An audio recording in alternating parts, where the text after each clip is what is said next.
halkan waa safaaradda Soomaaliya ee dalka Turkiga gaar ahaan caasimadiisa Ankara wax shaqo ah kama socoto safaaradda shacabka Soomaaliyeed ee ku nool Turkiga ayaa caqabad weyn ku qaba adeegyada safaaradda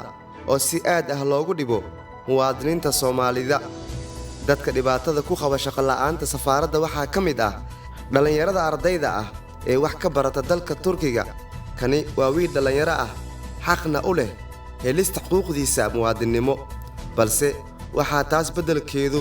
abaal loogu dhigay inuu iska huyo waxa ahay nin arday ah oo ku dhiban safaaradda Soomaaliya waa kaasa maalin kasta shaqo ma noo qabtaan warqadeen dhan waa kuwana waxaan dhan documentiyada waa kuwana maalin kasta waa soo laabanaa waxaan loo qabto malan ardayaan nahay meel ka soo fasax qaadana ardaya meel ku jirtaan nahay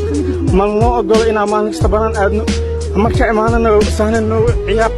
ila xaqiisma in safaaradda Soomaaliya oo nin Turkiin irid ku wacnaasay marka gudaha u baxin oo qof ku shaqeys aweysid oo ku soo buriyaan حتى لا يميا واحد الصومالية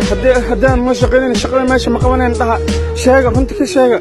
دتك مساكين تماشي ما ويلا ماشي كل بن يرى كل بن قف يستوى كل بن حنوع إلى زمان كذا سفاردان أو كتالو دل أي أبدين مواطنين صومالية أيان كون أكسنين إن أي ويان وشقية أم واحد صود بيا هدي عن ست دقيقة الله حالين عباشة كتمد مواطنين تان وحا ماشي كبحيسة كرسوني دي لقو قوي مدح قرنكا waxaana dhumaysa taageerada dawladnimada ee shacabka Soomaaliyeed ay la garab taagan yihiin madaxdooda marka aad fiiriso safaaradaha kale ee jaarka la ah midda Soomaaliya waxay indhaha ugu qabanayaan sida xawliga ah ee kaga soconaysa shaqooyinka maalinlaha ah